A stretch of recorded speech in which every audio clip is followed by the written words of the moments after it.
বিপুল উৎসাহ উদ্দীপনার মধ্য দিয়ে অনুষ্ঠিত হয়েছে গাজীপুরের টঙ্গী দলিল লেখক ও স্ট্যাম্প ভেন্ডারের কল্যাণ সমিতির ত্রিবার্ষিক নির্বাচন।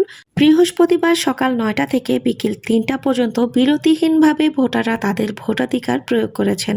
শান্তিপূর্ণ ও উৎসবমুখর পরিবেশে ভোটাররা তাদের ভোটাধিকার প্রয়োগ করেন। এতে সভাপতি পদে নির্বাচিত হয়েছেন জাহাঙ্গীর আলম। তিনি পেয়েছেন ১৬১ ভোট। তার নিকটতম প্রতিদ্বন্দ্বী সাইদুল ইসলাম পেয়েছেন ৩৬ ভোট। আমাদেরকে যারা বিজয় করেছে আমরা সকলে একসাথে মিলে সকল সমস্যা সমাধান করব এবং আগামী দিনে যেগুলি উন্নয়নের কাজ করেছে এই দ্বারা আমরা অব্যাহত রাখবো। সকলের প্রতি আমি কৃতজ্ঞতা প্রকাশ করছি। আমাকে জয়যুক্ত করার জন্য সকলকে আমি ধন্যবাদ জানাই। আমি বিগত দিনে সাধারণ সম্পাদকের দায়িত্ব পালন করেছি। পুনরায় আবার আমাকে 3 বছরের জন্য আজকে বিপুল ভোটের ব্যবধানে নির্বাচিত করায় আমি তাদের প্রতি কৃতজ্ঞতা প্রকাশ করছি। সাধারণ সম্পাদক পদে নির্বাচিত হয়েছেন মুরাদ হোসেন বকুল। তিনি পেয়েছেন ১৫২ ভোট।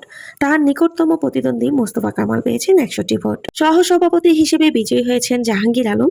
সহ সাধারণ সম্পাদক পদে জাহিদ হাসান স্বপন, সাংগঠনিক সম্পাদক পদে নুরুল ইসলাম, অর্থ সম্পাদক নির্বাচিত হয়েছেন আব্দুল আল মামুন, দপ্তর সম্পাদক পদে মোহাম্মদ ইব্রাহিম, ক্রীড়া ও সাংস্কৃতিক সম্পাদক পদে জাহাঙ্গীর আলম, ধর্ম বিষয়ক সম্পাদক পদে হাজী মোহাম্মদ ওয়াদুদ হোসেন এবং প্রচার সম্পাদক পদে ফারুক হোসেন বিজয়ী হয়েছেন।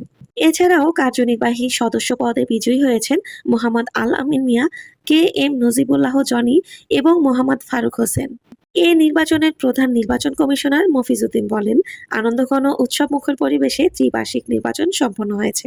নির্বাচন চলাকালীন সময়ে পরিদর্শনে আসেন গাজীপুর মহানগর বিএনপি নেতা রকিবউদ্দিন সরকার পাপ্পু, জাবেদ আহমেদ সুমন সরকার, আব্দুর রহিম কালা, ফয়সাল হোসেন ও আকবর হোসেন ফারুক সহ বিএনপি মহানগর থানা ও বিভিন্ন ওয়ার্ডের নেতাকর্মীরা।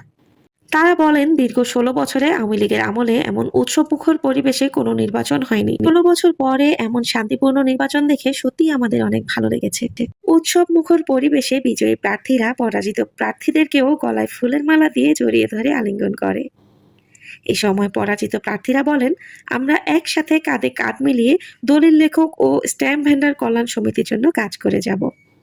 টঙ্গী থেকে এমিলি রহমান, ইনফো টেলিভিশন।